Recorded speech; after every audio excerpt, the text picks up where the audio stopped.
Hai Ranas, Nas nak share pengalaman Nas setelah menyertai beberapa kali full marathon. Jadinya kalau korang kan ada perasaan, Nas, best tak lari full marathon? Jawapan dia best. Sebab dia adalah satu pencapaian korang dalam hidup korang. Sebab Nas sangat-sangatlah percaya kalau orang tu first time join, dia akan rasa satu pencapaian yang luar biasa dalam hidup dia. Especially kan, nak-nak yang memang tak pernah bersukan waktu muda ataupun waktu sekolah ke kan.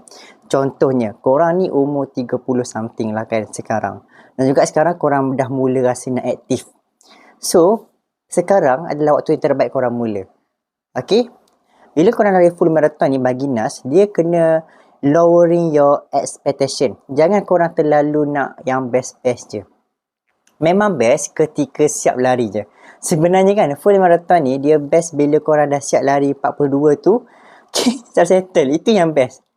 Tetapi sepanjang perjalanan korang daripada first kilometer hinggalah 42 tu memang penuh dengan perceritaan yang pelbagai. Okay, sebab apa? Lain event, lain cabaran. Nas tak boleh bagi tahu satu event full marathon ni memang paling tercabar. Sebab apa? Ada event tu memang santai. Maksudnya, dia tak adalah kawasan yang berbukit, tak adalah kawasan yang kuat angin, tak adalah kawasan yang kawasan berkepungan. Jadi banyak sangat ciri-ciri untuk nak tahu susah ke tak. Tapi usually kan orang sebagai runner kan boleh nak letakkan susah ke tidak adalah yang pertamanya dia punya COT ataupun cut off time. Usually full marathon dia punya cut off time adalah 7 jam. Kalau di bawah 7 jam tu dah kira lagi mencabar. Kan sebab orang yang baru mula ni usually 6 jam dan ke atas tu adalah normal sahaja. Kira memang geng-geng yang tak biasa bersukan, tak ada background sukan, baru nak mula. Memang sangat normal korang berlari dalam 6 jam dan ke atas untuk full marathon. Itu ciri pertama. Ciri yang kedua bagi Nas adalah tentang dia punya elevation ataupun ketinggian ataupun kawasan yang ada cerun yang bukit tu kan. Macam mana, berapa banyak dan juga berapa tinggi. Sebab ada kawasan larian full marathon ni kalau korang kena naik kawasan berbukit yang banyak kali, naik turun, memang korang akan rasa penat. So dekat sini pengalaman long distance running ni bagi Nas, korang nak jadi sebagai long distance runner, korang kena lowering your expectation. Okay, korang kena bersedia tu lebih daripada korang punya expectation.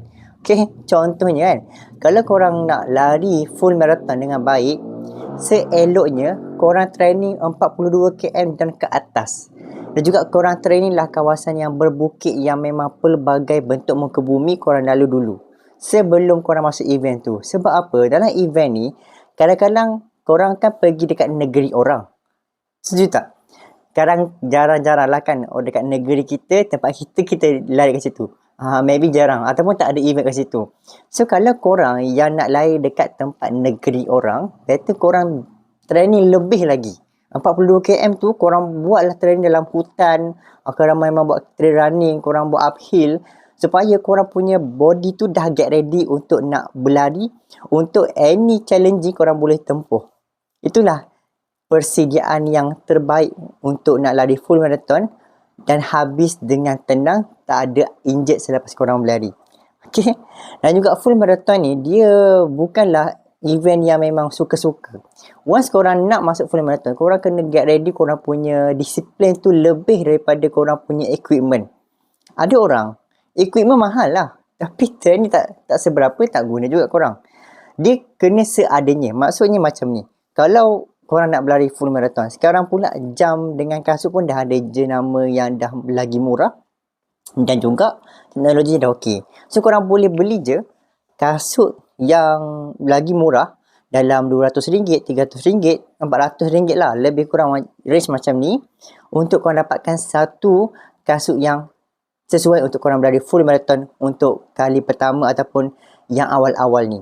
Nanti korang dah lama-lama berlari, korang dah tahu rentak, korang dah tahu cara, barulah korang spend kasut yang lagi mahal jam yang lagi mahal. Tetapi untuk peringkat awal, sebenarnya korang kena disiplin dulu. Itu yang penting. Korang disiplinkan diri, hari-hari kena lari. Korang perasan tak? Ada seseorang ataupun setengah orang kan, dia selalu lari. Selalu macam, kau tengok kan, orang yang tak ada kerja ke? Kan?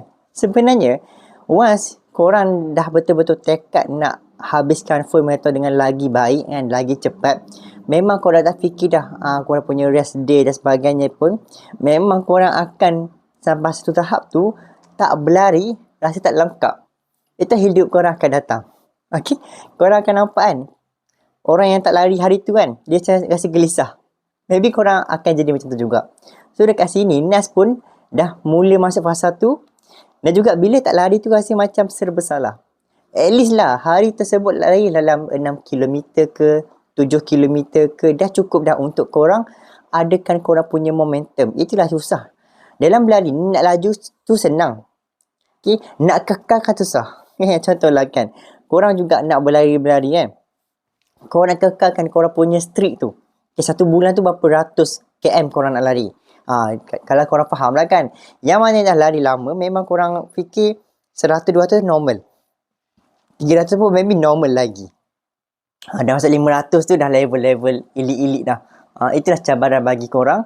Yang nak mana nak lari lagi laju, nak lagi perform, memang korang kena disiplin. Itu jawapan dia. Tak ada jawapan lain dah. Korang belajar ilmu banyak mana sekalipun, korang tak disiplin tak boleh juga. So dia mula-mula disiplin dulu. Barulah datang dengan belajar ilmu, korang join kelab, dan itulah sebagai tambahan untuk korang yang nak lagi perform dan lain-lain korang lah. Okay? Thank you.